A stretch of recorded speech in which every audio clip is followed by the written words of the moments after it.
Right. Good evening, everyone. I'll take that slight hush that I can hear as an indication, to get going. Thanks, everybody, for coming. I'm Adrian England, Deputy Leader of Dacorum, and so it's my honour to welcome you here. And I'm really hoping that tonight is going to be not about what happens up here, but about what happens down there. I briefly suggested earlier that we should modify the seating slightly so that you could all look at each other. But I guess you can do that anyway, can't you? Because you can do this. But I really, really want people to hear from each other as much as they hear from up here. So we've got you, the attendees. You're all representing different groups, different communities, maybe some of them who are not represented here. One of my big goals for tonight is to increase the engagement and the joining of DCAN.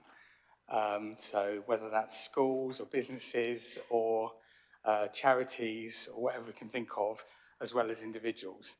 So as far as I'm concerned, we're all the apostles here, and we've got to go and take the message out. We probably all know that anyway, don't we? So this event is for us to listen to each other, and also to hear how you can work with the Dacorum Council. Dacorum Council, you might have heard, it had a bit of a change of leadership in May, and we've had 6 months to try and get to understand what this is all about. And in many ways, I see tonight as being a bit of a jumping off point where we try and, take it from there, have some confidence in our vision. So we've got roving mics, or at least one roving mic. We've got facilitators all around, scribes. So basically we can try and capture some of what you're saying. But it's incumbent upon me to do the housekeeping before I get too excited about all the vision.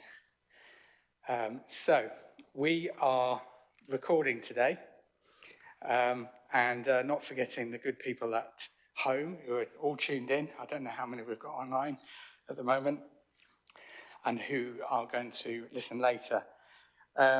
So this can be viewed around the room, it can be viewed downstairs. So if there are any technical issues, cross your fingers like I am. There are no planned fire drills, and no arsonists that I'm aware of in the building. So apart from, it's all the people outside who are trying to burn the planet, isn't it? So if the alarm goes off, please make your way out safely via the exits, which people who know this building inside out will lead you, and I'll be the last person out. So there's toilets on both floors. Please help yourself later on to the buffet and the drinks. Especially recommend the apple juice. It's just amazing. So if you can drink that before I drink all of it, that'd be really good. And we've got, when you finish with cups, take them to the used cups table. We're going to do all of this stuff tonight that you probably all do at home anyway. So I've got great confidence this is going to go well. And we've got a number of activities over there and in the atrium for you to take part in. Our event photographer is snapping away, as you can see that. And taking audience photos will be used to promote the network. If you would like to pose for any photos, we have a range of pledge cards in the atrium. And if you take any yourself and put them on social media, please use hashtag DacorumCan, because this is DCAN, but it's DacorumCan. This is a can-do attitude, absolutely. That's exactly what we need to have. There is a certain amount that the council can do, but in its own operations, the council only tackles between 1% and 8%, depending on what type of council it is. So we really, really, really need to reach the people who are not in this room. Finally, to confirm, slides will be circulated to all attendees after the event. So you don't really need to snap the slides as you're going along. You can just relax and take in everything that's going on. And don't be too relaxed, because I'll be listening. I'm really hoping that hands are going to be going up. People are going to be fighting for the microphone. And we're going to be wanting to share what we know that everybody else needs to know. So good. We've got a great agenda today, and I've just lost it, so I'll come back to it. A great agenda today with speakers from a number of local community organisations across Dacorum. We don't have loads of time, so hopefully the speakers can take a couple of questions after their presentation. I've already had word with Steve. He reckons he can do what he's got to say in 5 minutes, which means he's got 5 minutes for questions. If he takes a bit longer, maybe not so much. And same goes for you, Simon, obviously. Yeah, you'll be lucky. So if you don't get your question in, these guys are being around during the break. So come and find them. And obviously, it goes without saying, want to try and give as much time to everybody here tonight, but sometimes the conversations are going to have to be a tiny bit shorter than we want them to be. But that doesn't mean to say we can't carry them on. And one of the great things about being here tonight is that if we're meeting people that we haven't met before, then we've got a touch point to be able to come back to that conversation. On that note, Michelle Price down here has been, from Tring, has been literally sending me links about this, that, and the other for the longest time now. And I'm so grateful because you've led me into paths that I wouldn't have gone down otherwise. And also it's great to have the support that someone has out there driving this as much as I hope I am. So, what is Dacorum Can? I'm going to need to speed up. Dacorum Climate Action Network is a growing body of 600 individuals, 90 organisations. We've put on 10 organisations since May. I'm really disappointed about that. I thought we would have doubled by now, but hey, it just goes to show that there's work involved. We're keen to drive environmental change. We're really focused on growing Dacorum Climate Action Network to ensure the borough has that can-do attitude. So I'm just going to put up behind me some of the 90 organisations that are signed up so you can see them. Why is it so important? Climate change affects us all. Our actions now will affect the next 5 generations. And Hollywood. Every time you see a movie, right, the premise is some tiny little thing happened in someone's life and it changed the world. So that's how easy it is. Some tiny little thing in somebody's life changed the world. And that's why when anybody says, what does it matter? Why does it matter what I do? That's the answer. It's Hollywood. Every Hollywood plot is about how something small in the past changed the world. And yet we continually tell ourselves that there's nothing we can do. It's rubbish, isn't it? It's got to be rubbish. But it is about having that belief, and it is about convincing people who don't have the confidence to go with us, to come with us, and also to show people how we can do things. And sometimes when you get a bit of momentum, it just makes it much easier to do the next thing. So from a static position, you're looking at something, you say, how are we ever going to get that moving? But if you just get it moving, that's all you have to do, because you've made it 100 times easier for the next person. So, reach. We know that Dacorum can do so much, but what we can really do, and what I've been saying for years now, frankly, is that our role is to be a voice. It's not just to be an example. It is to be an example, but it's to be a voice, it's to be a convener, it's to normalise the conversation in the right way, it's to keep the drama in the conversation in the right way as well. It's to be, this is basically not about being nuts about something, it's about being sensible about something. And so we've got to do that. So we can do our own thing, and there are plans that already started, some years ago to try and improve what Dacorum is doing in its own operations. And frankly, we wouldn't be here if we hadn't at least gone down that road. So I pay tribute to the people who were leading that at the time. But we've got to take it on from here. Just a very few quick keynotes from me. Dacorum recently scored 5th out of the 10 councils in Hertfordshire on the Climate Emergency UK rankings. So fifth, not bad, very much mid-table. Every council in Hertfordshire is mid-table. And there are councils which scored 61% in those same rankings. So we're literally doing half as well as we could be doing if we were right up there at the top. So there's plenty of room for us to do better, but it's good that we weren't down at the bottom. Key characteristics of Dacorum you probably all know: large stock of council homes, I think in the top 15 for the country. AONB, so beautiful countryside, chalk streams and the Grand Union Canal. So we're all about water here. You know, and Steve is a great waterman. He knows loads about water, and he's told me loads of about water. Thank you. We also have high water usage in Hertfordshire. Our water usage across Hertfordshire on an average is way higher than it should be. Whether it's the swimming pools, I don't know. Maybe it's the baths. I mean, don't know about you, but I gave up baths 2 years ago. You know, just extra deodorant. Or showers. Showers, yeah, do showers. We've got a renewed focus and a mindset which we hope is going to stand us in good stead. I'm the first portfolio holder for climate emergency. We've got the Climate Action Network, which is great. And we're also looking at things, the small things like, I think all the food out there is going to be vegetarian. Dacorum is going vegetarian in the way that we cater for things. That came out of the parking situation. I was saying, look, we can't look at cars and parking the same way that we used to.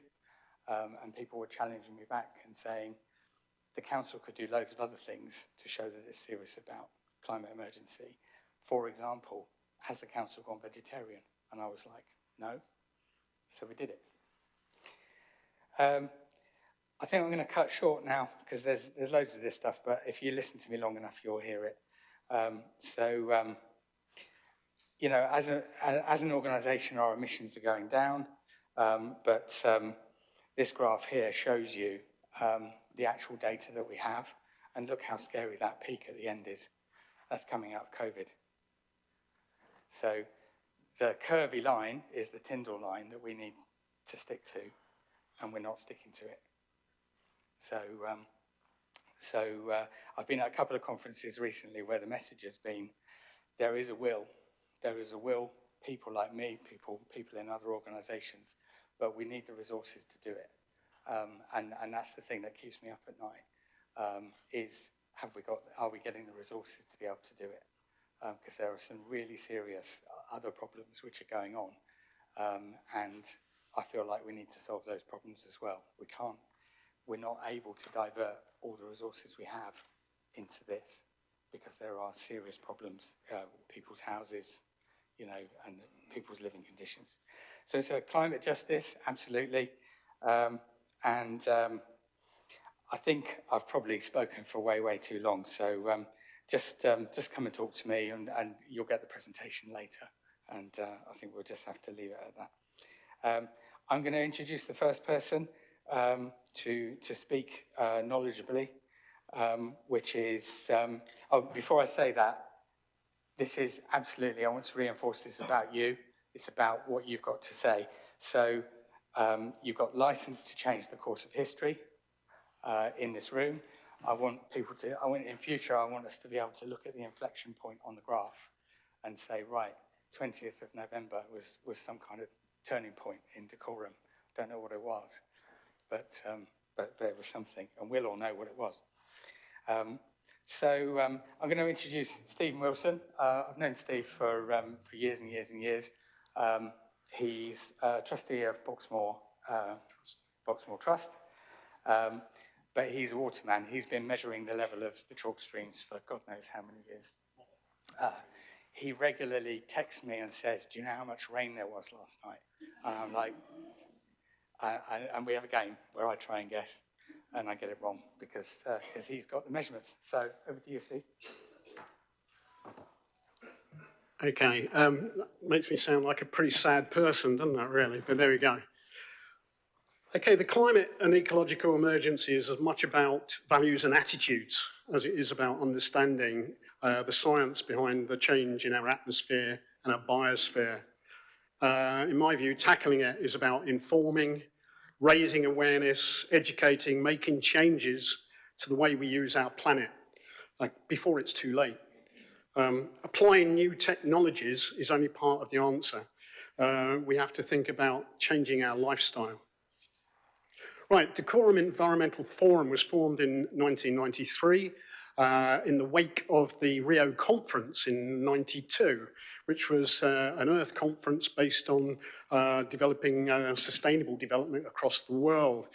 All local authorities put in place a similar sort of thing to Dacorum Environmental Forum. The Think Global, Act Local phrase became very popular at that time, even though it was invented many, many years before that. The forum has had various venues over its period of, 30 years. We currently operate out of the community room at the fire station, but unfortunately from the new year, the Boxmoor Trust is going to host our meetings. We have 4 per year, and they're open forums, so we have anybody would like to come along. It is apolitical, totally apolitical. We have a steering group that also meets 4 times a year to sort out the speakers and so on. We have a fantastic chair in Griff Edwards, absolutely remarkable bloke. And if you go to our website, and you only have to Google it, I won't give you all the exact information, you'll find out a lot more about us and what we've done. We also not only give minutes for all the meetings, but lots and lots of sort of additional information, websites, documents, and so on that you can get to in relation to the topics that we've been studying. What I would say is over the 30 years, I put down a few things. I think we've brought together as a forum informed and talented speakers, Dacorum residents, councillors, council officers, and then various representatives of different groups, some of whom are here tonight. We've engaged with as many different organisations on the environmental side of things, particularly, as we could possibly get hold of, quite frankly. The meetings offer an opportunity to be informed, to question, and to debate. And hopefully we have a positive view in terms of helping others in decision-making positions, notably, of course, councillors, many of whom do attend. The topics that we've covered over the period of time have been quite wide-ranging, but in all cases, they are of an environmental nature and have a bearing on our lives. Recent topics have included the neighbourhood heat networks, including a presentation by the locally based Grand Union Community Energy. They are here tonight, and they have got, I'm sure they will tell you more about it. Heat pumps, Robin Bromham sat down there, one of the councillors now, he gave us a significant talk about that. We've had Chiltern Beechwoods management issues. We've talked about SANGs in the introduction. Rebecca Williams from Dacorum Borough Council came and gave the key talk on that. We've done the future of water supplies in Dacorum and the national context. That was myself and a guy called Mike Heelan. Again, that's our specialism. And we've had Hertfordshire Minerals and Waste, the local plan draft, a presenter from Herts County Council. And we thoroughly reviewed the document and we gave our response to that because quite clearly they wanted feedback. Other topics we've covered, plastics and the low carbon economy, air quality in the local area, and I know a number of councillors here, particularly say from Berkhamsted, particularly interested in that particular topic because of it, and also we've got issues down at the likes of sort of Two Waters, that sort of area in Hemel. Sustainable transport, transport networks, electric vehicles, the issues about all that sort of thing. We've dealt with that over the last 2 or 3 years. I think of particular interest to us over a number of years has been things like the Green Belt. That has been debated many times by many people, wildlife corridors, biodiversity, and so on. Herts and Middlesex Wildlife Trust, we've worked with them and they've come along and presented and have been involved for many years indeed. Okay, the future of our chalk streams, of which I'm particularly keen on. I've been involved in that for many years now, as Adrian has suggested. In between the meetings, we don't stand still though. We develop our contacts. We have given detailed, very, very detailed responses to all sorts of consultations, particularly the Dacorum local plan, for example. And what we do with that is we divide it up. So I, for instance, did the stuff on water resources. We've got other people here that did you know, sort of the ecology side of things and so on. So we get the best result, we put it all together and then we present that. Doesn't stop us from putting our own individual comments in, but we do put in a comment on behalf of Dacorum Environmental Forum. I've been asked also, what success have you had? Measuring success for a forum with no money, by the way. We do all this with no money. We rely on the goodwill of venues. And indeed, Griff Edwards puts his own hand in his own pocket to support our website. But we have no money apart from that. So how do we measure, anyway, the success? Well, I would say that in addition to the valuable contribution to consultations, we helped to start up Shrub Hill Common Local Nature Reserve. That was quite a few years back. We've established and managed the Halseyfield Local Wildlife Site. Members are here tonight, and it's an offshoot of DEF, and they've got a stall over there. The major contribution to the River Colne Catchment Action Network is, and again, an offshoot because we have a distinct water group. And when we have those meetings, we have Affinity Water, Thames Water, all the big organisations are along for that. And we go to conferences involved with that. So we do have a say, and it's an opportunity for anybody here to have a say in all those topics. I think on the whole, we've managed to engage with loads of councillors, council officers and people across the range of activities. And I think that's been a good thing. I think it's fair to say that we've got kind of, I put down a kind of priorities. I think we would love to engage more with younger age groups. We've failed, I have to say we have failed pretty badly to do that. And we are, if anyone has any ideas as to how we can do that, we'd love to hear from it, but we seriously would like to get better engagement with younger age groups. Perhaps a wider audience as well, a broader audience is we'd like to get to and engage with. And that's getting out there and raising awareness of our existence and the topics we cover. And we would like to increase participation. We used to be quite big. To be fair, when COVID came along and we've done stuff on Zoom as well, but we did, and we have declined in the number of people coming along to our meetings. But we'd like to get that going again, become more mainstream yet again. We have a huge amount of skill and experience here in Dacorum, ready, I'd say, to contribute to tackling the climate and ecological emergency. We've got lots of volunteers, many offering free advice to people who are councillors in decision-making positions.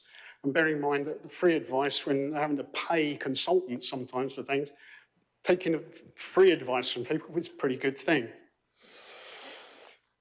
That's us. I'd like to just end on a personal note. Right? I've been teaching about climate change and the ecological consequences of that since the 1980s as a geology teacher in mainstream schooling. I've been ignored, as have a number of my key friends. You know, care and maintenance of a small planet, only one Earth, right? 1972. Ecology for beginners. 1980s. A good friend of mine, John Huckle, internationally renowned, I found in my bookshelf, Confronting the Ecological Crisis, 1986. He was considered a left-wing activist who ought to be shot. You know, so if I, and there we go, a scruffy book, all with, you know, writing and a teaching book. And I think it's great. There's an article in there, sorry, it's a thing we used to give out. Everybody ought to read there. But it's this thing, it's the same thing as is used here, the balance, the earth on a tightrope, right? And visualizing the earth on a tightrope, going along like this, right? Have we reached a tipping point? Okay, is it too late? Can we do something about it? Well, just to end then, I challenge this council, and indeed everyone that's here, and everybody you know, to do something about it, okay? To do something about it and to show that you've done something about it. We can't change everything, but we ought to be able, as a well-off borough, generally speaking, to do something to put things right. Otherwise, this is just another talking shop, and I've been listening to it since the 70s, right? It's time for people to act. Thank you.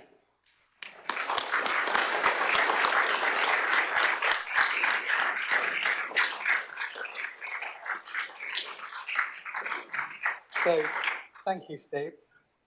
Thank you. Thank you also for telling me you were going to do that 5 minutes before I started speaking. But I have known you for a little while, so I shouldn't really have been surprised. So I want to hear from some people out there. So as a suggestion, has anybody got a question that they want to ask Steve? Alternatively, do you want to talk about some of the things that were sort of telegraphed in advance? I see the lady over there. Just, I think we can get you a mic. Can I just apologise in advance? I do have hearing aids, and unless I can... Hello.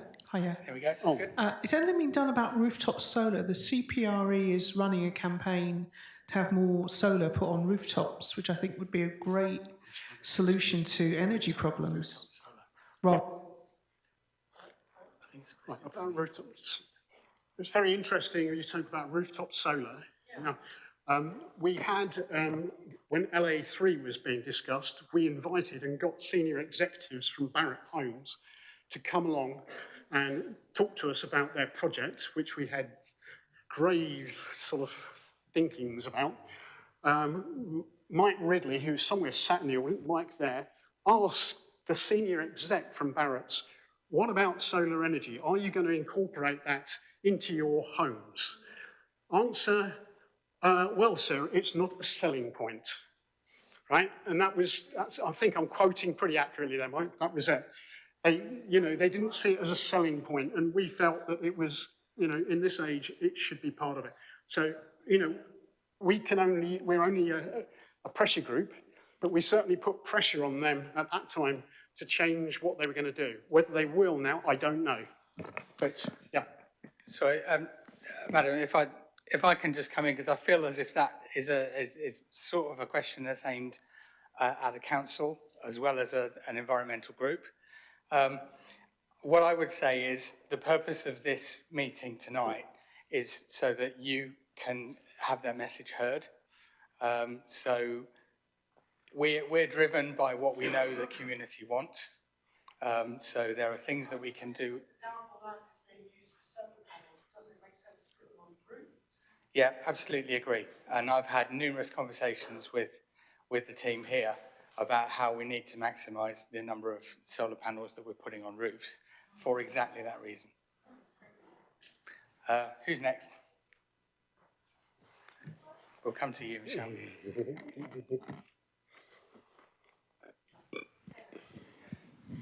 It seems to me that generally speaking, we are building 20th century houses and we're now in the 21st century. It's not solar panels on roofs we should be doing. We should be looking at the water use for every property. It's very easy now. Okay, that's one question that I can answer because I've argued the point if I was being honest, I've suggested there should be no new houses until such time as there's a proper strategy nationally for the supply of water.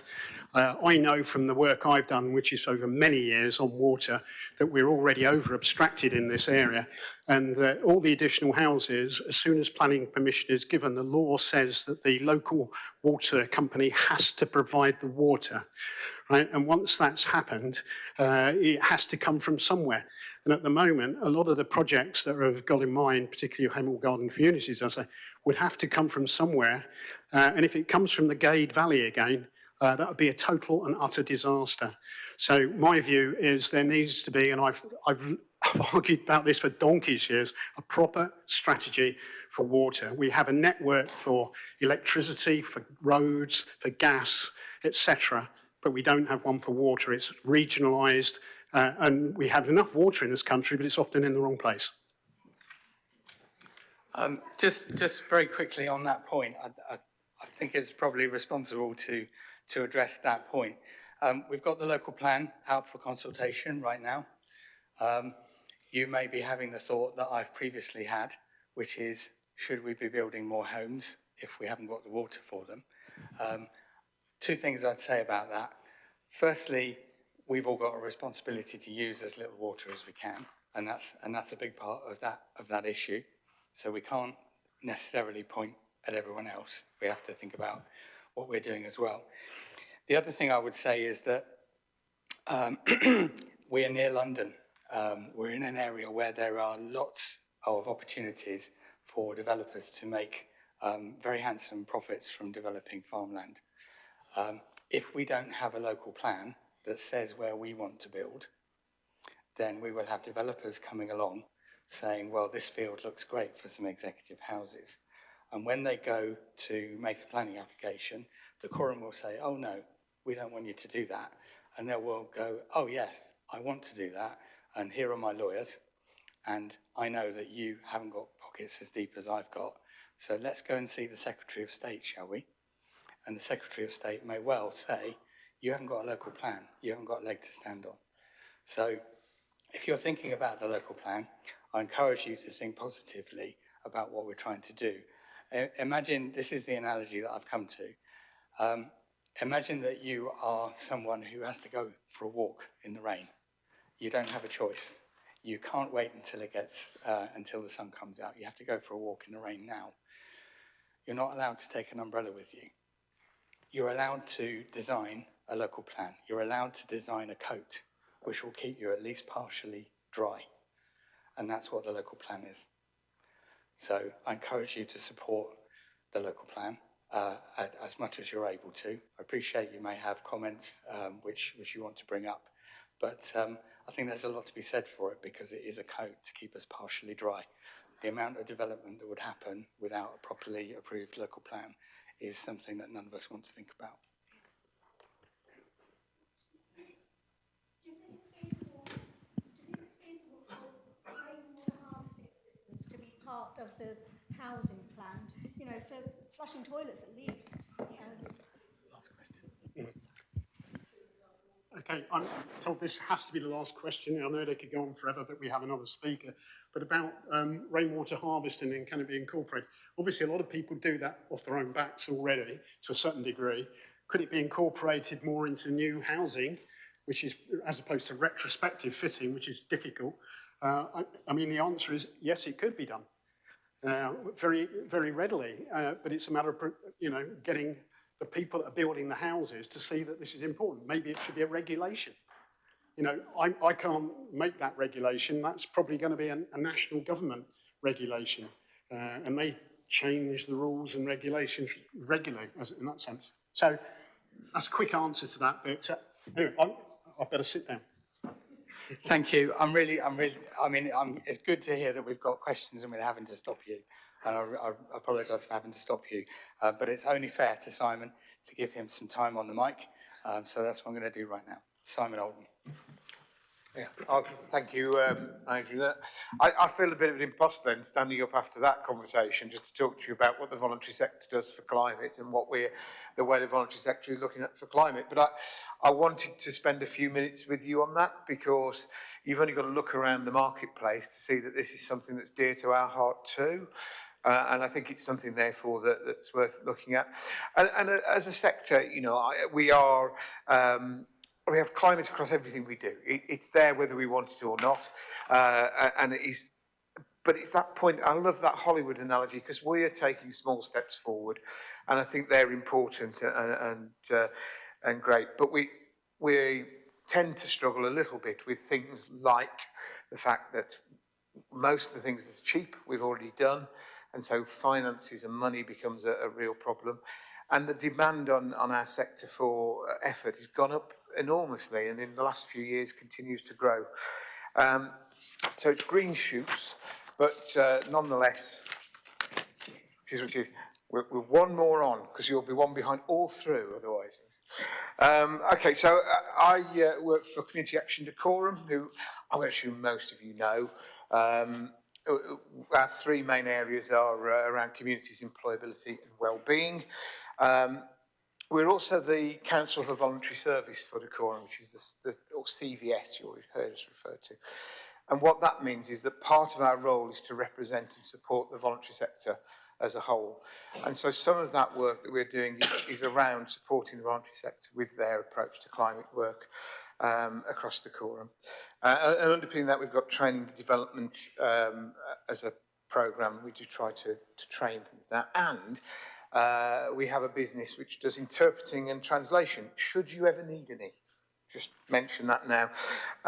So I'm going to use those as my illustration for what's happening, but it could be any charity that's there. So within communities, for example, you skipped over the slide with me on it, which is fine, because I say my back. No, don't worry. It's been taken out. Brilliant.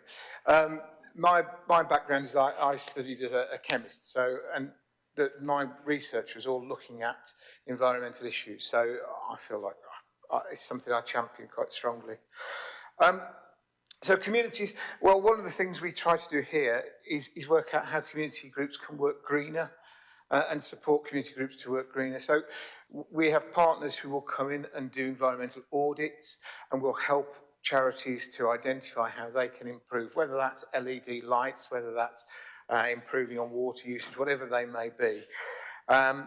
But we do a lot of things directly ourselves. So the repair shed, for example, is one of our projects. And what the repair shed does is it's reuse and recycle. So we take broken items, we fix them, and we put them back out there. That stops stuff going to landfill. We take stuff that is scrap and we turn it into something that is useful. And that then becomes an environmental benefit. And within our systems, we have Connect Dacorum. Connect Dacorum is a network that focuses on environmental and social governance for charities and businesses. And part of that work is to recycle office equipment so that, again, things don't go to landfill. The more that we stop going into landfill, the more we can do to support the climate. We have a minibus service, and that's there for charities to use. And the reason that matters environmentally is that we can come together and have minibuses that are running far more frequently. So we can afford to have minibuses that run far more efficiently, that are better serviced, that reduce the number of travel because they're buses, and that run in a way that is far better for the environment. And so we try to do that sort of work. So, one of the areas we do employability. So I've talked about Connect Dacorum as part of that, it's where it is run. But within the environment, the employability area, we do a number of projects that bring together people and businesses to places like RES. And do we know RES? Good. One of globally, the third biggest solar company in the world is in Kings Langley. And so we took businesses down there and said, come and find out what you can do locally to get alternative energy sources. We've had Epsom come in and stood on this stage here and talked about how Epsom are being environmentally friendly. And it all helps businesses to know about that, to look after their environmental and social governance. And if we can encourage more companies to be environmentally social, well governed, then they will all knock on. It's those small bits, those little bits of Hollywood. We also have a thing called Dragon's Apprentice. And Dragon's Apprentice is where school kids come out and they raise money for charity. Now, okay, is that environmentally interesting? Well, it is. And the reason it is they work with adult mentors. And what these young people do is they tell those adult mentors not to print hundreds of leaflets, not to have lots, but to do it electronically. They tell us how to do things environmentally, and they are passionate about it. And my children are passionate about this. My daughter was telling me I had to go and collect information about recycling clothes because that is what she's interested in. She's studying at her A-levels. And they pass that passion on to those professionals. And that's an important part of it.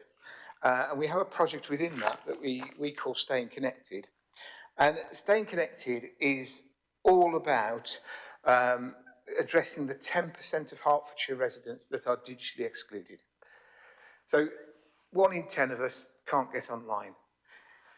So that's the bit of it that helps you because actually you become socially isolated, you can't get hold of people, you can't get hold of healthcare, so on. So what do we do about that? Well, actually what we did is we found a project that was environmentally beneficial, but also socially beneficial. So we take redundant IT equipment from companies around Hertfordshire. We securely wipe it and make sure that it's got a certificate for GDPR, so you can wave that about. We re-image it and we gift it to people who cannot get online.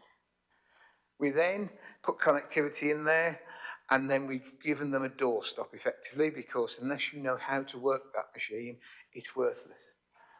So we then put some digital champions, some younger people usually, who will go in and they'll teach you how to switch that on, how to use it. And when you're competent, then you can get on and use that. Now that's great because it saves you a trip to hospital, it saves you polluting the environment with that. The other thing that we do at the end of that is we have socialisation and a social spin-off where we bring people into training courses and let them learn from there. But all of that's great. So what's the impact of it? What has it done? Well, we've recycled 386 computers this year that would have otherwise gone to landfill. We've saved, with that, around a tonne of e-waste. Now, okay, there's 57 million tonnes of e-waste across the world at the moment, so it's a little bit. But it's that Hollywood, it's that back to just a little bit more. And that has saved around 89 to 90 tonnes of carbon by doing this project across all scopes. And nearly 1,000 Hertfordshire residents have now been helped to get online and been able to access that. So my point really there is about the fact it's a project, it's a socially beneficial project, but it doesn't have to be devoid of thinking around the environment. It can be environmentally supportive at the same time. Finally, on the wellbeing area, so community transport, we're trying to move towards electric vehicles now. We look at recycling, reusing mobility aids, and of course we talked about the repair sheds. But I want to get back to questions, so I'm going to keep us moving. Just as an aside, our translation business, we actually work really hard here to try and be environmentally friendly and try and improve that. And that's because our customers tell us that's what they want. And so we increase the number of virtual methods of interpretation. So up until recently, if you needed an interpreter, then somebody would get in a car and they'd drive to you, they'd get there, they'd deal with you, they'd drive home and so on. By doing this virtually, we can provide around 387 languages within 13 seconds. And we do that from, they're worldwide, we do it via Hertfordshire. But that means that we don't have any of that travel. It brings all of that down. If you need somebody to be there, we have a team that work here in Hemel, and their job is to try and get people to you with the minimum amount of travel. So one of the things that is on the criteria is that can I get somebody there who can walk? And then if we can't do that, how do we try to minimise it? So we will phone the hospital and say, look, you've booked a Kurdish interpreter in the morning on a Wednesday, and on the following day you've booked Kurdish in the afternoon. Why don't you put those two together? Because that will be better for us. And again, it's Hollywood, it's little steps. It's making sure that we do a little bit. And then when we can't do that, we look at our digital carbon, and we know what's 50 grams of carbon per email. And what we found is by having a portal, we can reduce bookings, because a booking's about 10 emails to and fro. That's around half a kilo of carbon. And we can do that with a portal that brings it down to 50, 100 grams. And we can look at our carbon. We're working with Canopy, which is a Tring-based company, to look at our digital footprint on our website to ensure we minimise that digital footprint, because every bit has to be done in that way. So we're not alone in that. The community is doing lots of things. You can see people around here. Hemel Hempstead paper mills. You started paper recycling, started in this town. So how are we fifth in the? We ought to be right up at the top there. We ought to be, as things go, the borough that's leading the way, because we were, and we can be again, I feel. And it's through each of those little bits. So there you go. I think we as a sector that I'm talking about is not there yet, but we're getting there. We're getting there through small steps. Yeah, if you've got any questions, I'm happy to help and answer those. Brilliant.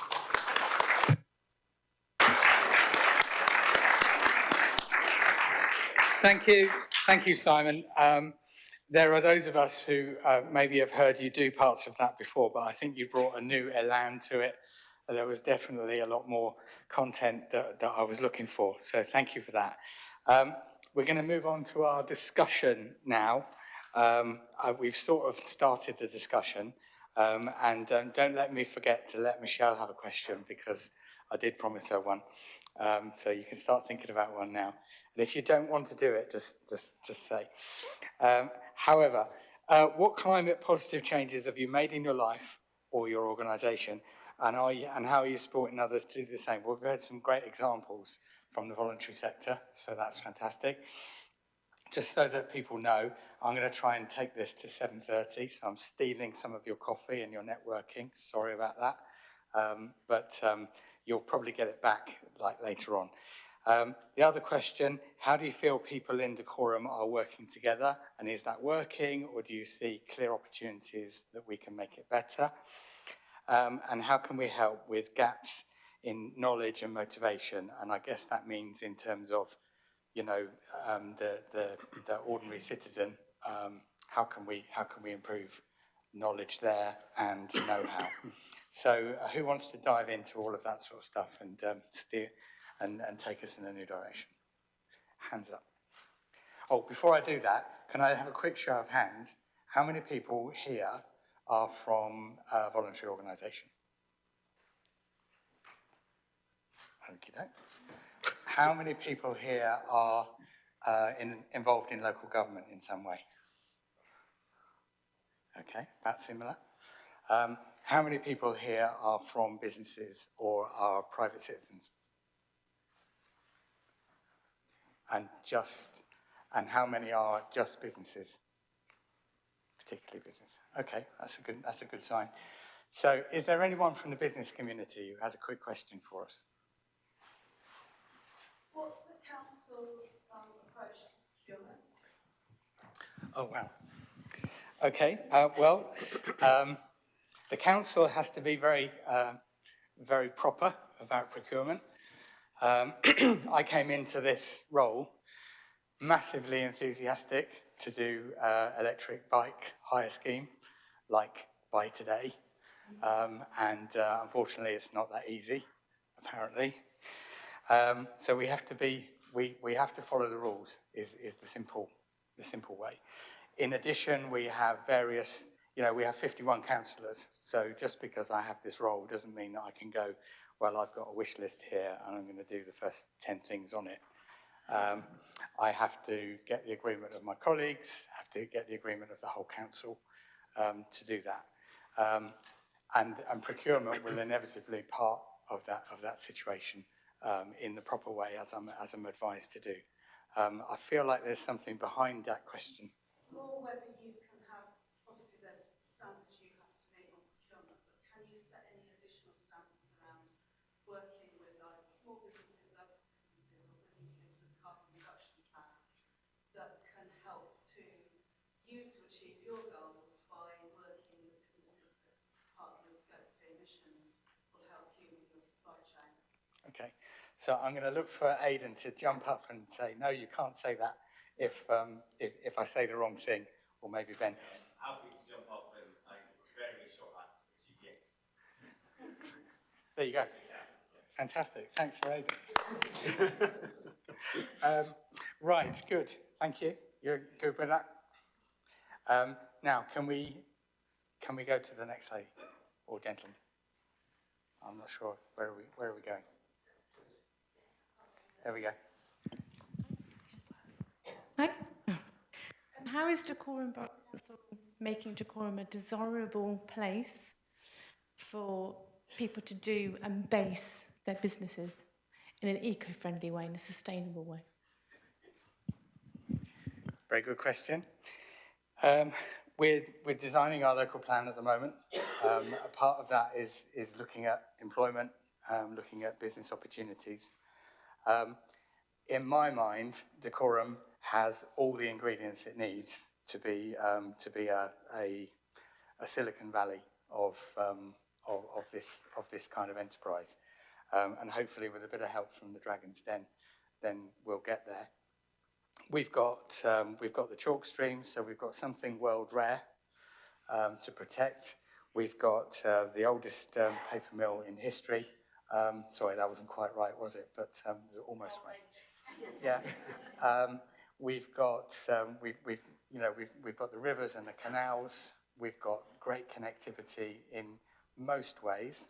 We've got a railway station which is miles away from the town centre. Goodness knows how that happened, but I guess the canals got here first.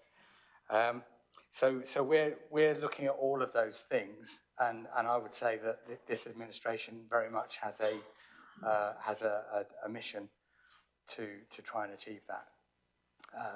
It takes some time. Procurement gets in the way, but procurement keeps us safe and makes sure that we don't do stupid stuff.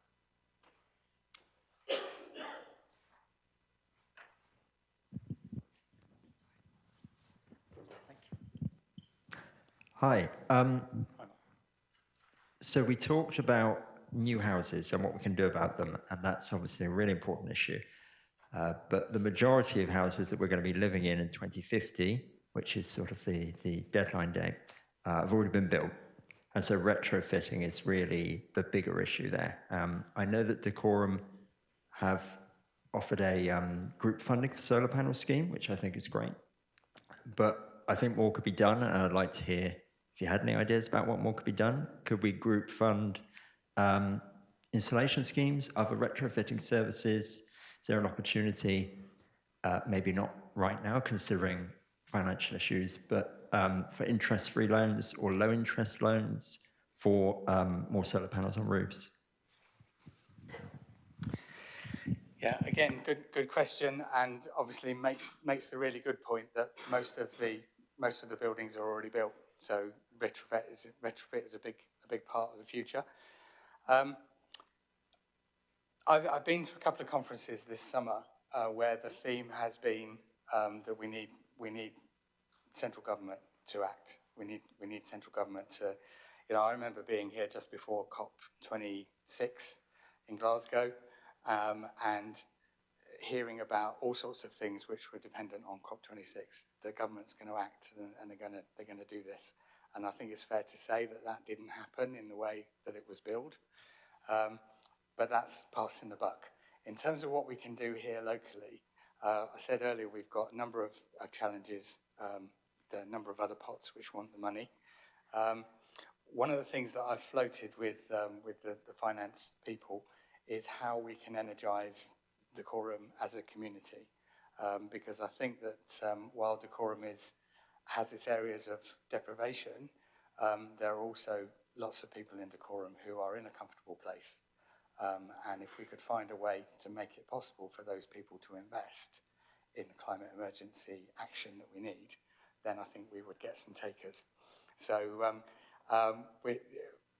there's lots more work to be done on that, but just to let you know that that is already something that I've raised. And what I'd really appreciate from this event is anything that you can suggest in terms of things that we might not have thought of that we can use to head in that direction. Does that answer your question? Good. Thank you. Hello there. What are the opportunities or ways that primary school and secondary school children can input through their various curriculum activities and environmental and climate themed awareness days into the work that the council's doing on climate action, or the many voluntary groups as well? So they're actually doing locally focused projects and schemes, or is that already happening to some extent? Fantastic. I'm going to, first of all, answer that question with a question. Hands up anybody here who is or has been a teacher. That's pretty good. There are 74, I think, schools in Dacorum of one shape or another. The last time I looked, fewer than 20 of them were members of Dacorum Climate Action Network, and I'd really like to get that up to the sort of mid-70s. So if there's anything that anybody here can do, if you've got links with the school and they're not currently a member of Dacorum Climate Action Network, then we'd like to work with you, because I've tried emailing everybody, I've tried ringing a few up. Karen, sorry, could I just say Karen Poor works for the Boxmoor Trust, and I work with her on environmental awareness and community. And I think Karen might have a little bit of an input on this one. Yeah, so, so the Dacorum Trust owns about 500 acres of land in and around Hempstead, which is basically, we manage it for the people of Hempstead and Bovingdon. And one of the very important things that we're trying to do is get local children, young people engaged in that land. I sent an email about a year ago out to all of the schools in that area, and I got 2 replies. So we are able to provide learning opportunities for local schools, on local environment, learning about the, wildlife that's right on their doorstep, how to look after it, all sorts of different things. And I'd be delighted to hear from any schools that, or teachers that would be able to engage with that. We're also looking, and we understand that the curriculum is very, very difficult to fit trips into, so we are also looking at how we can support you in your school grounds to provide more outdoor learning opportunities that link in with the curriculum as well. So, yeah. Just expand on that. Just in a nutshell, we're looking not to say what we can give you, but we're also saying, how can we help you? Okay, we already do things that we give, but we're moving more towards local groups coming to us and saying, we would like some help with this. Whilst we can't do everything, we are in a position now, since Karen was in post earlier this year, to have a group of people specifically helping other people within the Hemel Hempstead Bovingdon area. We're restricted to that because of the way the trust is set up, but certainly within that area, we are trying to move in that direction. Right, very good. I'd like to come to from the Frogmore Paper Mill. Thank you very much. Good evening, everybody. My name's Eleanor. I'm the Chief Exec of the Absolute Paper Trail, which is the charity that runs Frogmore Paper Mill. I think we've all understood from today that education is key. Behaviour change is key. I'm just going to stand up. We'll project, it's fine. What Boxmoor Trust are doing, what the Hearts Middlesex Wildlife Trust are doing, and lots of other organisations, sorry if I've missed anyone out, is key. And also working together is key. So it's going to take some sort of practical collaboration for us to achieve that extremely scary, massive green line that goes down very, very quickly. And education is key. It's for obviously schools as well, who are like getting blood from a stone, to try and get them to come and visit. Natural history is coming onto the curriculum, which which is vital. So we are redeveloping our entire museum offer at Frogmore Paper Mill to reflect that.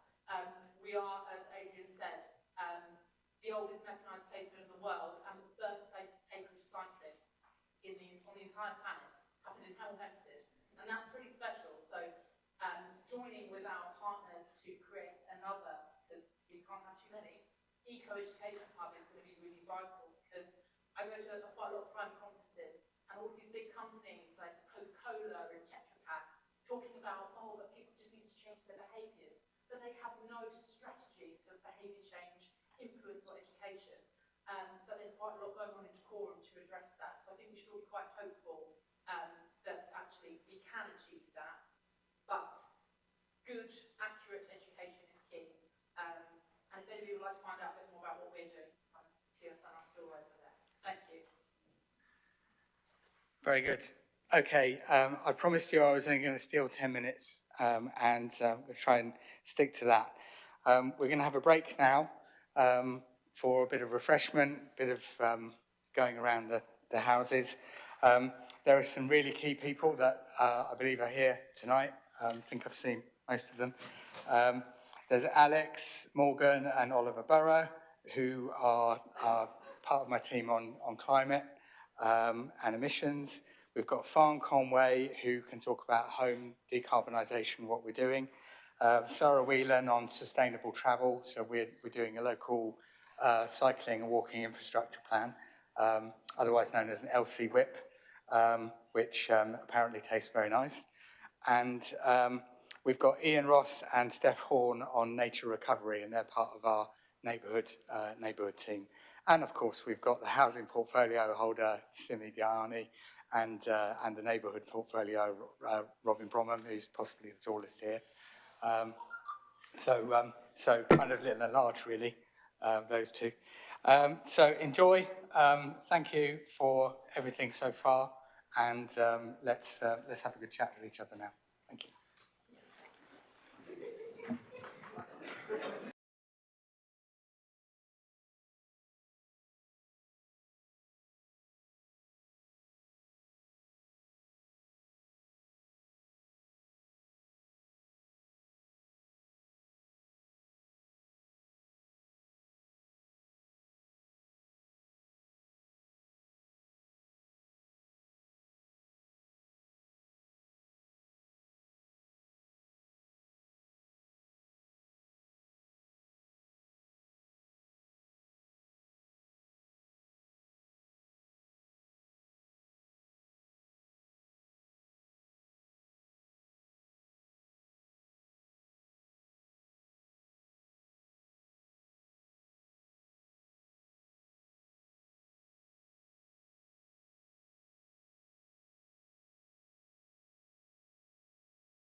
Ladies and gentlemen, please take your seats.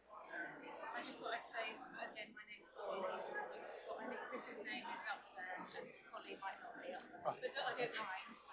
In case you thought this someone random. Yes, we're doing it together. Rather than you.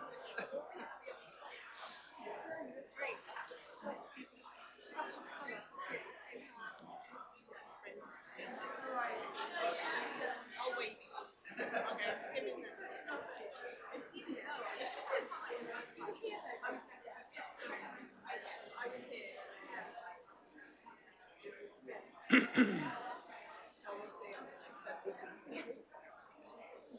Right. Let's get people sat down.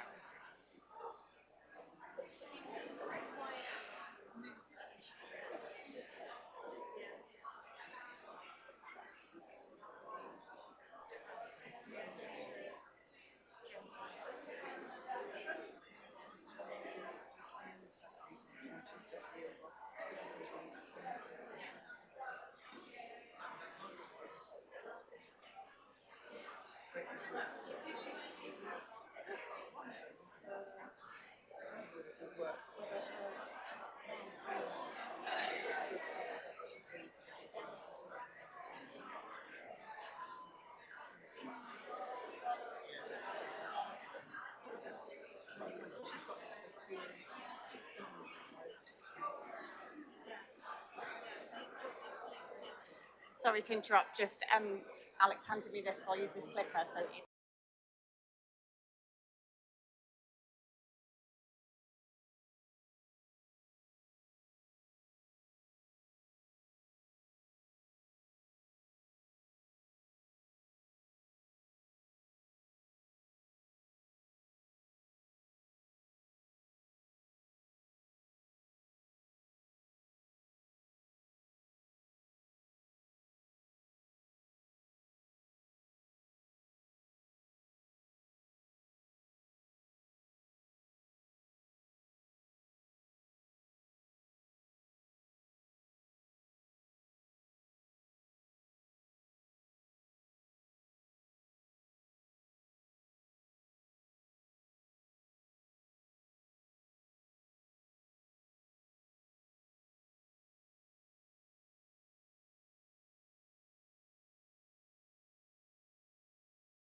Okay, thank you everyone for taking your seats again. And if you haven't quite taken your seats, it's definitely time to do it now. we're going to go with round 2 of the discussion. And yep, thank you. People are popping through. We're currently 10 minutes behind schedule. So I guess I've stolen 10 minutes and I haven't stolen any more. So, hey, politician makes a promise and keeps it. I like that. This is, now we're going to go to round 2, and we've got, first of all, Sarah Burgess from Juice. Now, I've been saying Juice to people around the council all summer, and I've been completely forgetting to say that it's Grand Union Community Energy. So they're all looking at me like, what is this juice? Because they're all phonetic, aren't they? But anyway, it is Sarah Burgess, and she's got a great story to tell. So let's hear it. Excellent, thank you very much. Do I need to switch this on or will this switch on? The right hand button. Right hand? Okay, excellent. Hopefully everybody can hear me. So, yes, I'm Sarah Burgess. I'm here as the Development Officer for Grand Union Community Energy, and here to talk to you about all things community energy and renewable energy. And I love the questions earlier. So whoever it was that asked about solar on rooftops, yes, I'm hoping this will help, kind of-ish. And Adrian's actually taken the first thing I was going to say, juice. It's soft G, soft C, and we use juice because it is so much easier to say than Grand Union Community Energy, which is quite a mouthful. So if you hear us talking about juice, that's what it is. And we are a non-profit community energy cooperative. So we have a board of volunteers, and then all our members, so all the people that invest in our solar projects typically, or the renewable energy projects that we do, they are our members and they have a say in how we run. So every year we have an annual AGM and all of our members are invited. So that's kind of how we work. And our goal and our mission is really all about promoting community energy, promoting and making sure that we have more community energy, more renewable energy, and we help decarbonise those buildings, not just for those that can afford to put heat pumps in. This is all about making sure that it's equal across everybody. And one of our directors always says to me, he says, Sarah, the cheapest energy you will ever use is the stuff you don't use. So whilst we are about renewable energy and we are about community energy, we are also about helping reduce usage of energy kind of on a household basis, and I will touch on that later on. The main projects that we've worked on, some of you may have come across these, are things like the Rudolf Steiner, where we did a share issue and we raised just shy of £80,000 to put solar panels on the Rudolf Steiner building in Kings Langley. We've also done feasibility studies, so the most recent one we did was the Rural Community Energy Fund. There are a whole load of acronyms in my world right now. The RCEF feasibility study, which looked into renewable energy in Kings Langley. I talk a lot about Kings Langley. I happen to live in Kings Langley, but our board isn't just from Kings Langley. We have John Bell, who is our chairperson of the board, and he lives in Berkhamsted, along with a couple of other members. We have Lisa here, who's from Boxmoor. So we are kind of not quite all the way up the Grand Union, but we're a good part of the Grand Union Canal represented. So those are some of our projects, and then Transition Streets is more kind of focused on the reduction side of things, and I'll touch on that at the very end.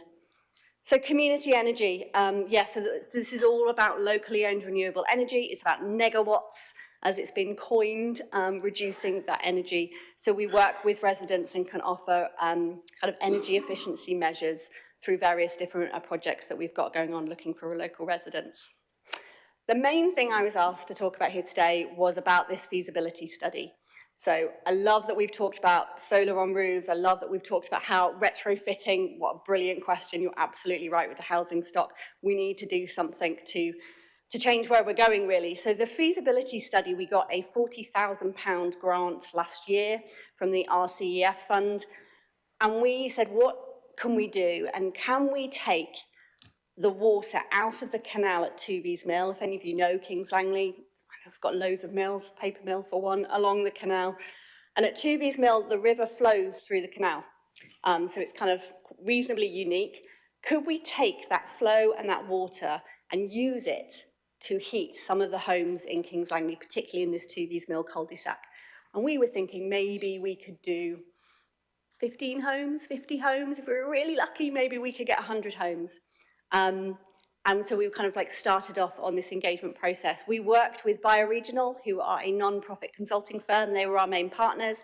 And they worked with Fairheat and ICAX, who did all the very clever technical calculations and all those things that blow my mind and all those spreadsheets. We completed it in March. We held a community presentation in our village hall, and right now we are planning and looking into phase 2, so looking at technical and economical feasibility study funding for that one. So what did we test? So we looked at whether we could extract the heat to heat the homes. Part of that was surveying the residents, getting their energy usage. It was also looking at the age of the homes within Kings Langley. Might not show up very well, but if you go to our website and grab me afterwards, or this will all be sent round, it's all on there, the whole project's on there. And they mapped all the ages of the homes, and it's fascinating if you love this kind of thing, because you can see how the village grew. So the middle, very old high street, and then as it goes out, you've got the newer developments and newer developments. And then they put over that where the energy usage was greatest.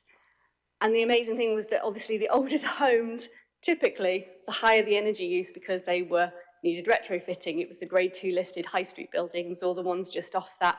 So it was really interesting to kind of map all of that on that. They looked at the peak load, they looked at kind of what the village would need and broadened it out, not just looking at Toovies Mill, looked at what the temperature was of the canal, the water flow of it, the flow rate, all of these amazing kind of technical things.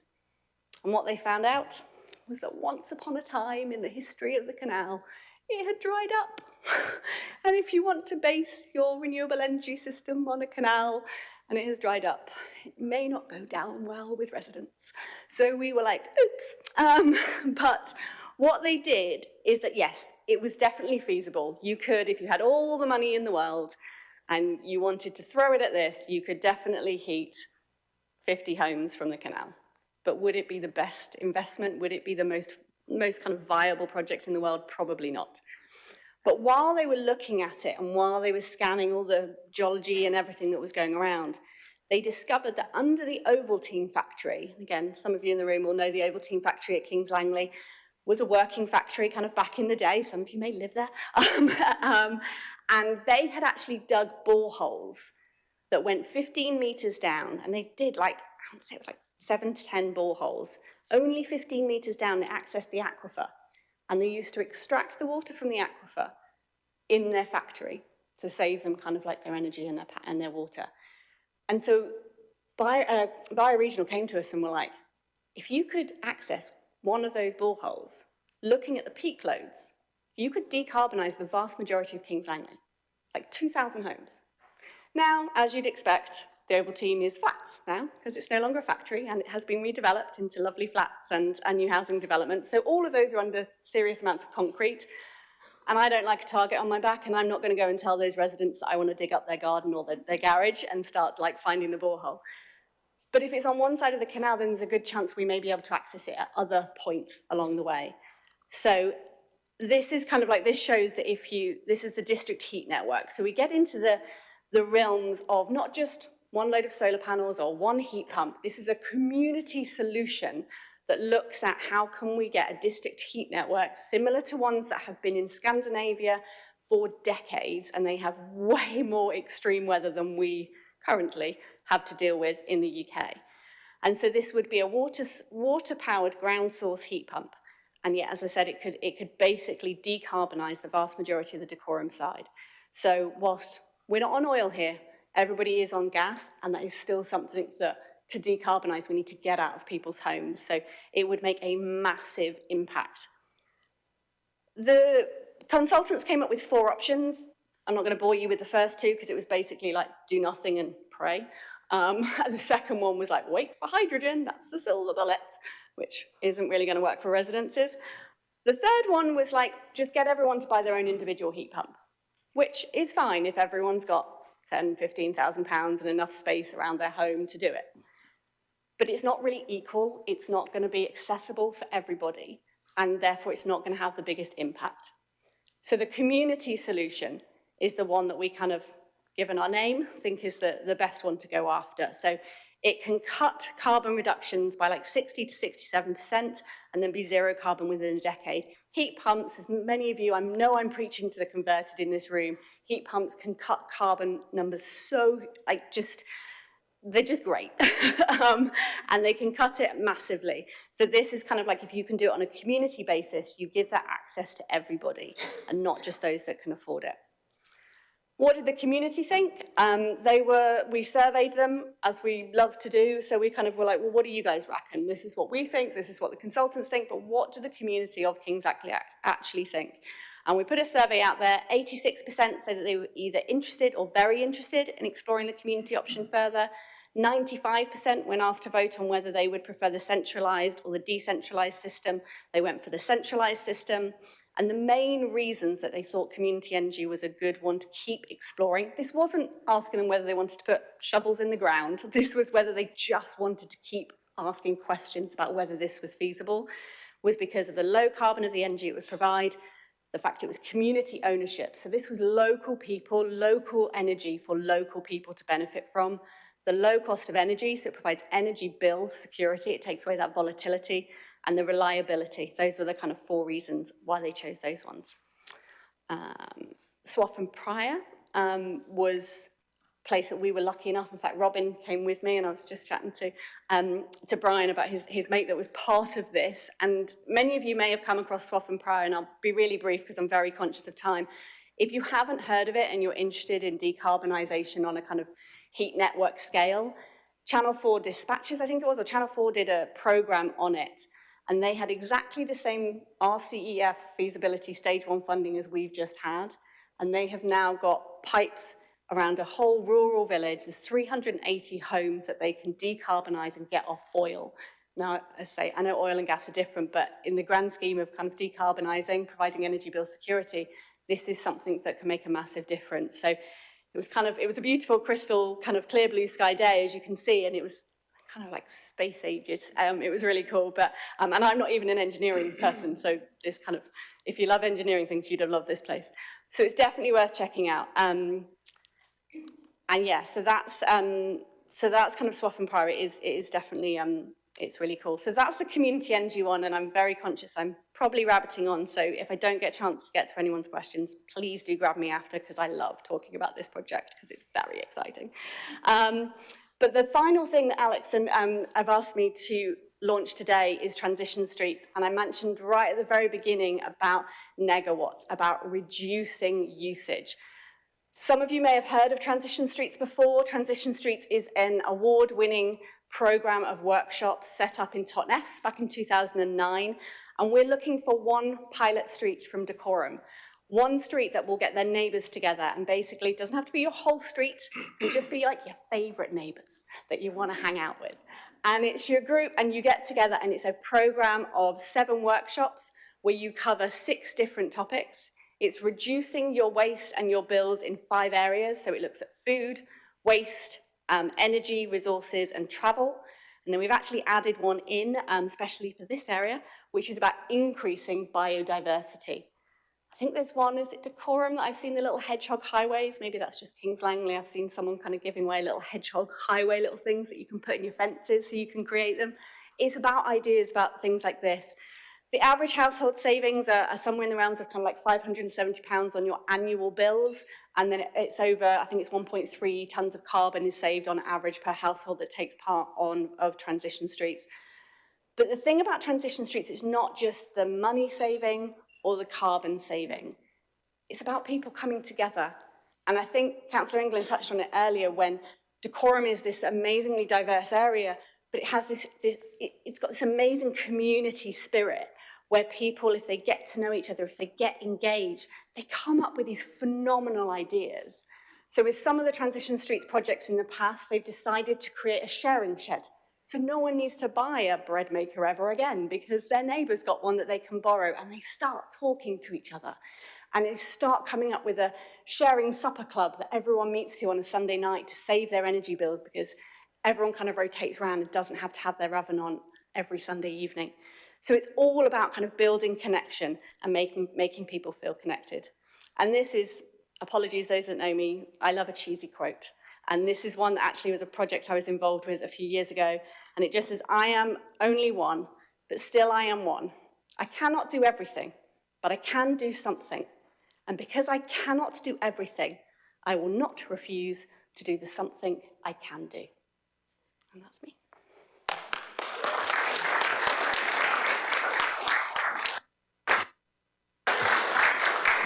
Thank you, Sarah. What I'm going to do is not go to questions now, because I'm really keen to respect the fact that you've come here for a certain amount of time. We are going to continue after 8:30. We're going to carry on at least until 9, and then I think we get thrown out, I'm not sure. One thing to say before I forget to say it, somebody earlier asked about what we could do for schools. Is that person still here? And yes, thank you. The team had a word in the interim, and we can provide assemblies, so we can turn up at a school and we can do an assembly, and there's some other things that we can do as well. And that's why I'm really keen to get as many schools associated with Dacorum can, so that we can take that show on the road. Going to come to Chris Hopkins now, and her willing sidekick, Polly Eaton, and we're going to talk about Tring, which is always a nice thing to do, isn't it?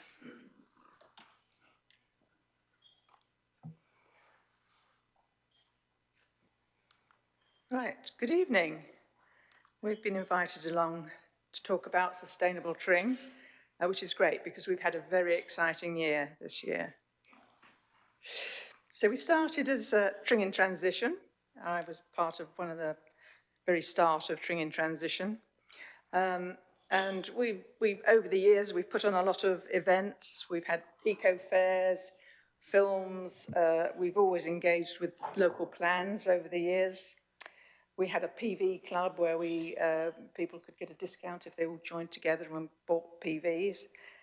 We've done thermal imaging, and the great thing now is that, as opposed to when we first started, you can talk about climate change without being considered a complete freak.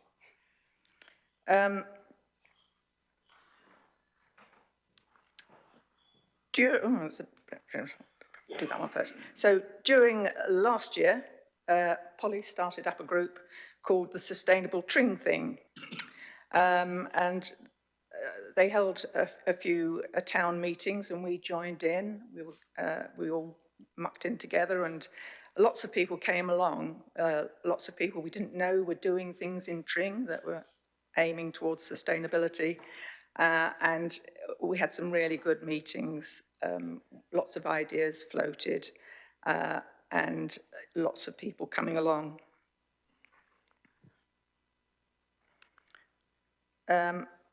So at the Tring in Transition AGM this year, we voted to join forces with the Sustainable Tring Thing, and we became Sustainable Tring.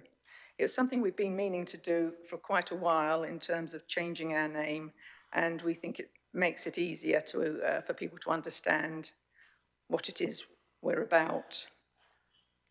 The transition model has always been a steering group with lots of groups around doing different activities. And the great thing about it is we've got a core of people. We can include new groups in. We've got the website. We've got the public liability insurance. And we've got a bank account. So it makes it really easy for new groups to start up doing something, whatever, and they can come under the umbrella and they can get going without having to worry about a lot of admin and trying to open bank accounts, which is pretty much a nightmare these days. So your turn now. Yep. Okay. Doing two Ronnie's stints for you here. So here's a little taster of some of the groups that we've come under our umbrella at the moment. So we all subscribe to the same ethos, and that is to be looking at sustainable development of our community, facing the climate and nature crisis that we're in the midst of. Some of these groups have been running for many years. There's a community garden there. Some of these groups have just started up in the last 6 months. So, for example, the Tidy Tring team is a monthly litter picking group. Some of these groups are a single person who says, let's do this. The film nights, let's have a film, let's have a discussion, let's have a conversation.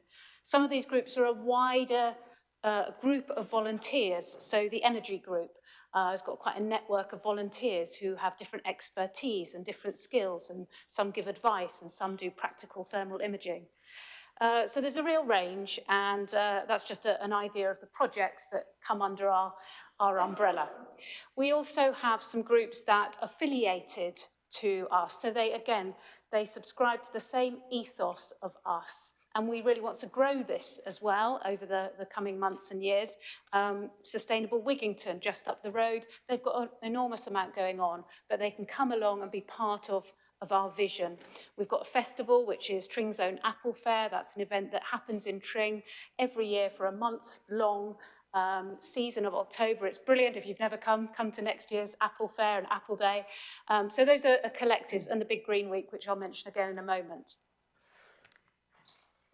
So a couple of established, or 3 established groups. The Repair Cafe started up in early 2022, and it's been, Jan there set it up. It's been a massive success, busy every time, and everybody just loves it. Lots of stuff coming along to be mended, and as you can see, lots of happy faces. People love to fix things. It's great. And then the energy group, the thermal imaging group, that's been going for many years. It had a break, obviously, through COVID, but we've got Anna, who's started it up again, and that we did the first session last year, and we'll be starting again after Christmas this year. And I think we've been in contact with Berkhamsted Transition Town as well, and I think we had a grant from Dacorum, so that's all good collaborative working.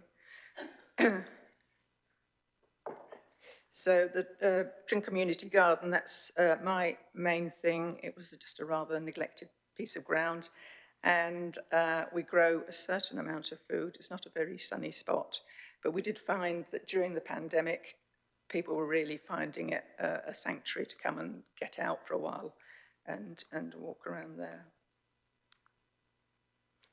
So this is an initiative that we did this year. Hopefully most of you have heard of the Great Big Green Week. It's a national event during June, 10th to 18th of June this year. And as a community, we decided, well, let's kind of put this out to the town. So we held a public meeting and we said, this is what the Great Big Green Week is. What do you want to do? And we had an incredible response from the community, from schools to churches to children's groups, to people who just on their own thought, this is where in fact the litter picking group emerged out of this. Someone said, I'm just going to organise it, and now it's growing. Many collaborations, so people who said, well, I do craft, I'll approach the Natural History Museum, maybe I can do the craft there. So this over 25 different events throughout the week, and this is just one week, one town. And we involved the council. We said, come on, this is something that we should all be part of. So we were really pleased with it. And in fact, the Great Big Green Week, the coalition, Climate Coalition, have invited us to be part of the conversation to think about the themes for the coming year. So one of the questions earlier on the slide was about how to work sort of collaboratively, how do we get people motivated? And we really found that this worked in our town because it just opened up the door for a business to say to a school, I can come and talk to you about this. We had individuals who'd built an eco-home. They said, well, I can open for a morning and I can have people come and visit. And it really is a way that people can engage on their level. It's not too frightening. A lot of it's about celebration, but it's also about information and I think reaching other people. So that was an initiative from this year. Very, very briefly, lots of people have mentioned the local plan. That's something we're really excited about to engage on at the moment. We want to be encouraging the community where we are to say, well, what's your vision? What's the town that you want?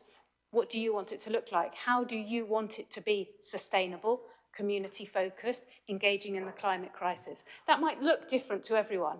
Yes, that might be 200 houses, but are those houses suitable for young families? Are they going to be rentable? Are they going to be social housing? Is it going to be actually a farm space with farm to fork? Is it going to be community amenities, a venue, so work hubs, small business hubs? I don't know what it's going to be, but I really want, or we really want at Sustainable Tring, the community to feed into it. We're really grateful about consultation. It's a brilliant process. So let's feed into it. We're all living in an area that's being consulted on right now. So as people concerned about the environment and the crisis, let's feed into our local plans so that they can be a reality. Thank you. Thank you.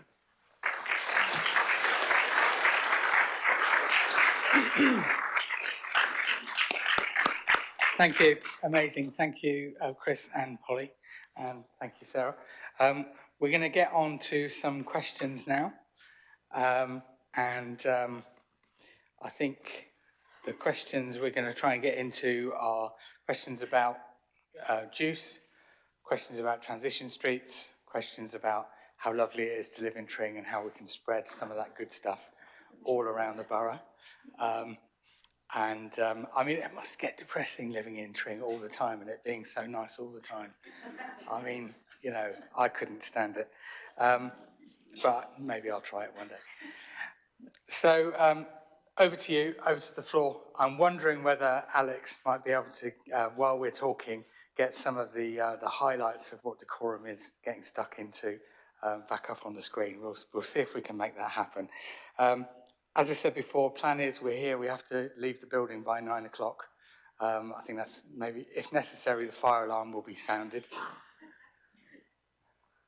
And we're just organising the AV so that we can do some of that stuff.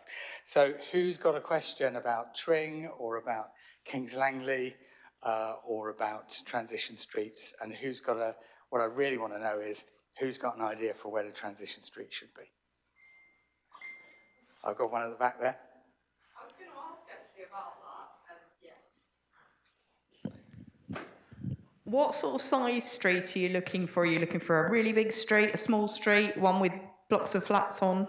Great question. And can I just say street is probably a bit of a misnomer in this sentence of transition streets, because it could be any group. 6 to 8 households is the best number. Originally was transition streets because if you have similar types of houses, like all neighbours have the same kind of house, so it's the same kind of problem, so the same kind of ideas, like your neighbour may have tried the insulation that you're a little bit nervous to try, but it doesn't really matter. It doesn't have to be exactly, it's not like we're going to say, oh, you'll find that you're on Common Lane and they're on Langley Hill, you're not allowed to talk to each other. It's just about getting people together. So if you've got 3 houses on one street and the rest of them don't want to be involved and you've got 4 around the corner that do, go with the people that want to, and you don't need each and every single house involved. So yeah. But come and grab me after. I've got a sign-up sheet for anyone who wants more information, and we've got a video of a webinar we did that we can kind of send around, which explains more about it, about the history of it, about kind of what's involved and things like that. Very good. And so that's one on transition streets. We've got one bid. Am I bid anymore? Keep thinking about that. I'm thinking maybe Windmill Road in Adeyfield. Can I just say, I did forget to say, talking about thermal imaging cameras, we do have access to one. So the pilot street from Dacorum will have access, and all the participants of that street will get some basic thermal imaging pictures taken of their home, kind of the front and the back, included in that all for free. So it's a little bit of a sweetener. Thank you for that. And one of the things that I'm really excited about with Hemel, with the new town, is that because there are 13 different archetypes of buildings, we can learn so much from doing little bits of sampling. So it's a real benefit of the plan from Jellicoe. So other questions that you might consider: how can communities support individuals? How can Dacorum Council renew and double progress or redouble progress? What would you like more support with, and what would you like to see more of? So just yes. Thermal imaging, we purchased it, and we advertised it, it was free, etc. And yeah, we were kept quite busy, but virtually every house that household, they were quite expensive houses,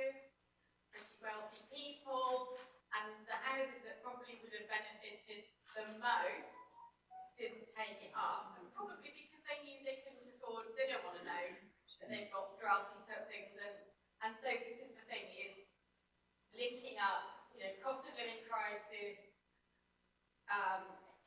heat poverty, energy poverty, and things like insulation, and having support from the local government to actually access insulation is probably one of the most important things that we could actually do, because it's all very well knowing what the problem is, but if you can't afford to fix it, you're not going to even ask.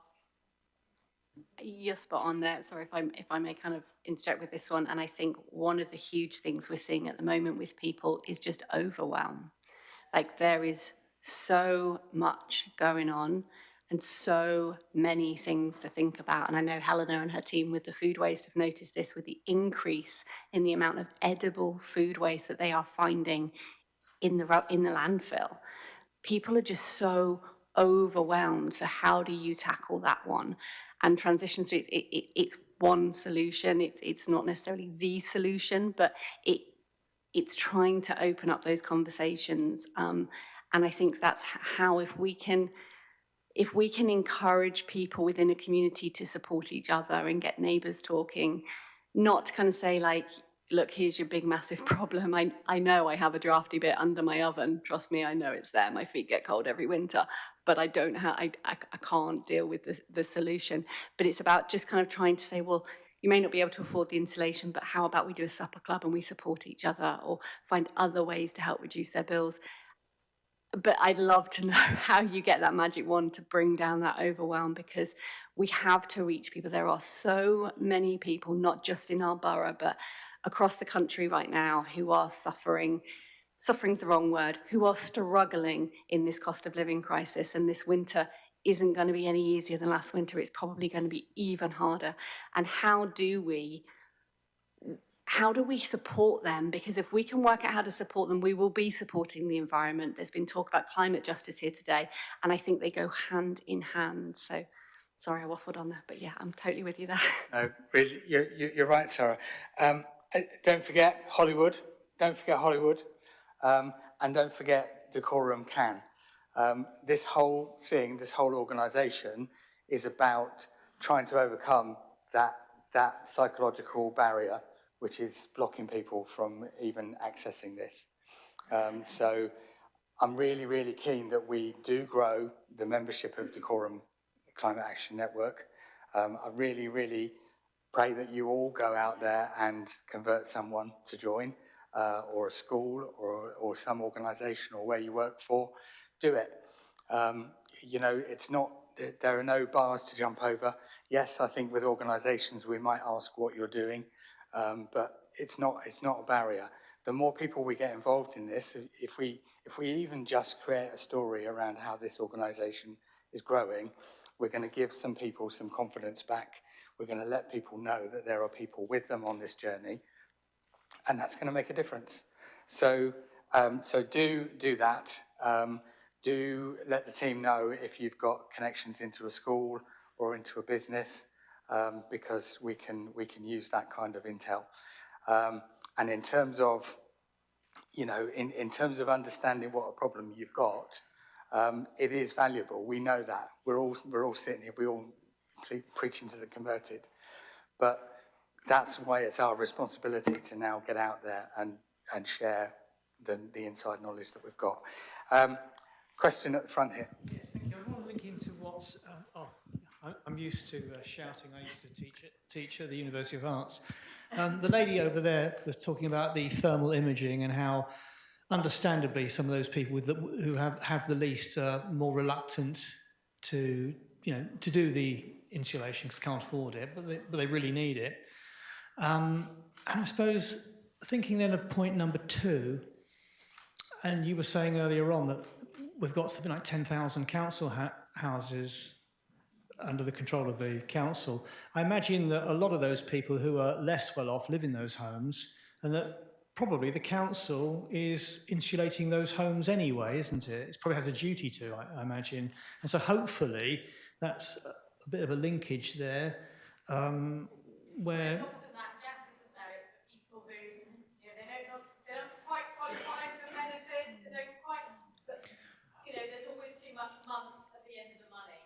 Yeah. That, you know, there's no spare, there's no, you literally just, you know, when the kids need new shoes, you panic. When they, you know, something breaks, the washing machine breaks, you panic because there's no, you know, your wage is literally just meeting your basic requirements. Yeah, exactly that. And, you know, the government money which is available to decarbonise and to improve energy efficiency of homes is focused on bang for buck, so carbon saved. Now, I can totally see that approach. You know, let's save as much carbon as we can. But I'm afraid it misses the point, which is that it's not about what councils do, ultimately. It is about what councils do, of course it is. But it's about what councils encourage people to do in the choices that they make. And what we're not really able to do, as much as I would like to at this point, is to do the simple insulation job. We're able to get money from government to put external wall insulation onto a house. It costs about 12 grand, and it takes about 25 years to pay for itself. If we can put proper loft insulation into someone's house, it costs about 250 quid, and it pays for itself in 2 years. And after that, it's all. Yeah. So really simple stuff. Broken letterboxes, you know, that's on my list. I haven't got to it yet, but it's there. Is there a lady here? I think one of the groups that don't realise they could get government help are people receiving attendance allowance. They are on the list of people that can get help with insulation. And when I was getting attendance allowance for my mother, I had absolutely no idea. And a lot of people who won't be eligible for other benefits might be carers and get an attendance allowance, and they can get help. And I don't think that's publicised half enough. I tend to agree. I think that's a really good shout. Has anybody else got another nugget of wisdom at that level? Because that's what I'm really looking for here today. I would just add, and I think the Better Homes, Better Health people are here, which I think is part funded by Dacorum, and there is so much information that the Better Homes, Better Health people have. It's a free phone number. They can tell you whether where you're eligible for a grant. They can tell you which grants. They've got things like free electric blankets, which they'll correct me on this one if I'm wrong, but like you don't have to qualify for an electric blanket. You could just apply and get a free electric blanket. You can get kind of like lots of little free energy saving kind of like measures that they have, that they have the funding. They've got the grant funding from government and from the local borough councils to hand that out to residents. They are one of those channels, and they have a lot of the information. And coming back to the lady's point earlier about the people who don't fall into that right bucket, and I think they're usually called the able to pay, but I don't know about you, finding 12 or some quotes of 20 grand for an external wall insulation, that's not able to pay, and you don't get any grants for it. The Great British Insulation Scheme is being rolled out. It is the new one, but I think it pretty much goes through what the old one had. Isn't necessarily as all-encompassing as they were hoping, but I have heard a rumour that there may be a very big energy company which, instead of using greenwashing and buying their kind of certificates, is using that money to put it back into the people who don't have grants. So I won't name them, but there may be some money coming their way for the able to pay. So we'll see. Very good. Any more? Any more over here? Yes, Tim. Just a point, I think. Thank you. I held up a card out there. It was a great idea, getting people to make a pledge. Mine was about educating other people, and I've sat in here and I've learnt some other stuff, and I've listened to people talk. I'm sure we're kind of preaching to the converted very much, in the people that are actually in this room.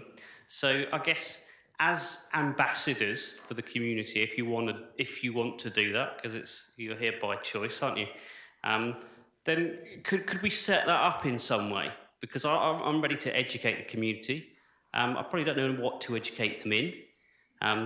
People will be better qualified in terms of the what's, but in terms of communications and how, that's something that I can do, and that could potentially be be organised so the actual communication of all these important things goes out through the networks in our communities. You know, your street idea, and that prompted, because we all have WhatsApp groups since COVID. Now I can share a lot of these things in that group tonight if they're relevant. So could that be set up in some way so people like me and other people here can go and share things that are important to our community? Yeah, I'm going to be that person who says there is a Facebook group, and I've just said it. There's a Facebook group, and it's a fantastic medium for sharing stuff. So that is one way that you can get an access to a new feed of all of that stuff. But I think what you say is right.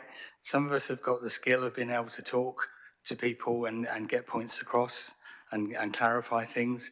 Some of us have got knowledge of what the government is about to do. Incredible.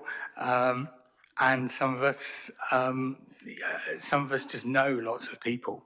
You know, we're no good at talking to them. We don't know anything, but we know loads of people.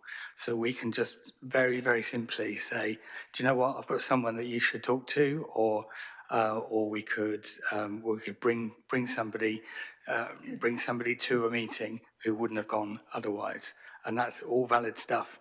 Apparently, I'm going to be going on the radio soon.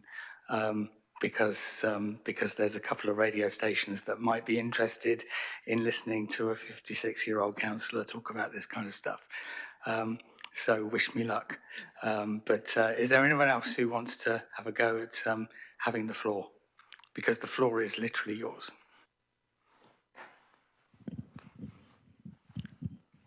Hi. I'm wondering how the council feels, or what they might think they might do about this. All these wonderful people here and organisations doing so many amazing things, and yet at the same time you've got the UK government granting new oil licences, and you've got Herts County Council refusing to divest their pensions from fossil fuels.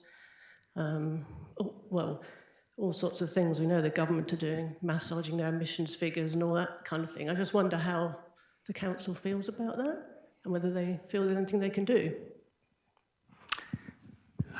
Okay, that's a question for me. What can we do about these things? Sometimes not very much. Sometimes we can raise them. Sometimes we can say, we had a meeting and we all decided that this needs to happen. Very often that is a thing that councils can relatively easily do. What councils can also do is encourage people to join DCAN so that we can reach people who need to be reached, and just so that we can reach further in any way. I've been passionate for a number of years now that a council needs to lead. It needs to say what needs to be said. And I probably shouldn't say any more than that, but that is the way that I intend to take things forward. We can't ram things down people's throats. That doesn't work. But what we can do is we can find interesting stuff, and we can go, do you know what? This is worth looking at. And so we're going. I know that's a bit of a weak answer, but unfortunately, in this country, central government does have a lot of power, and it sort of goes town council, district council, county council, government.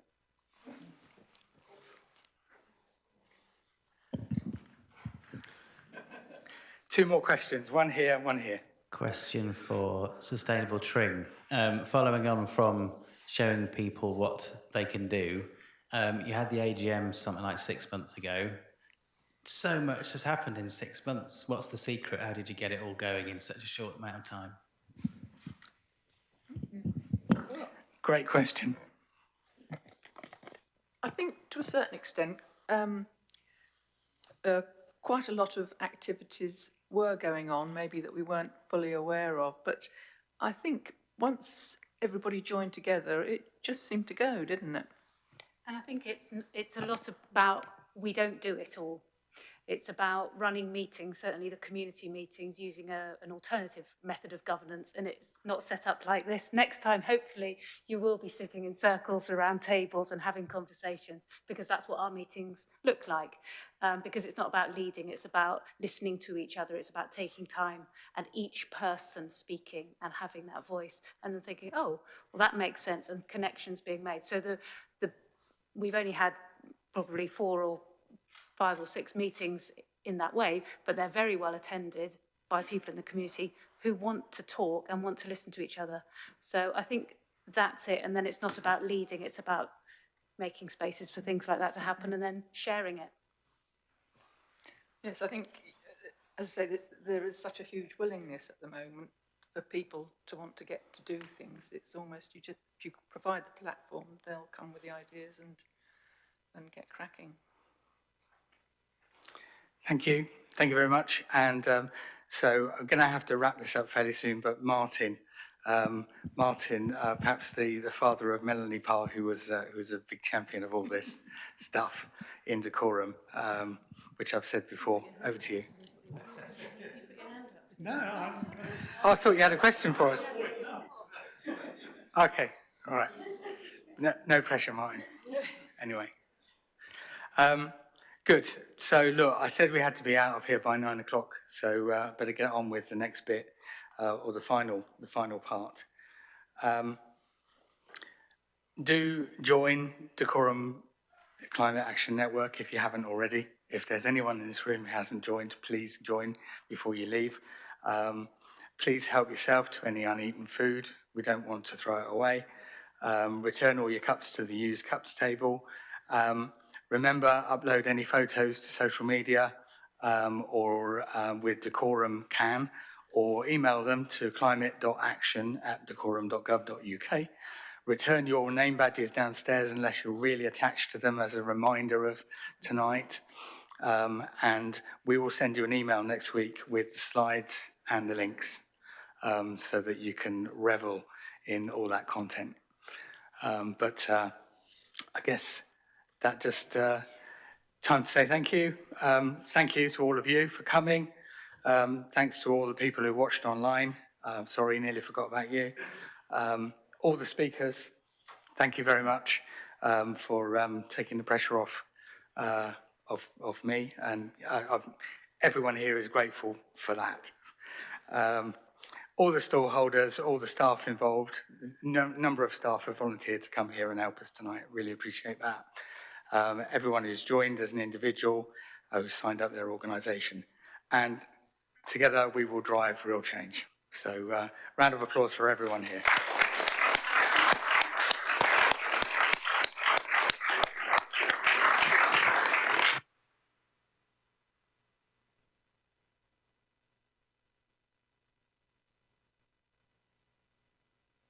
Well done.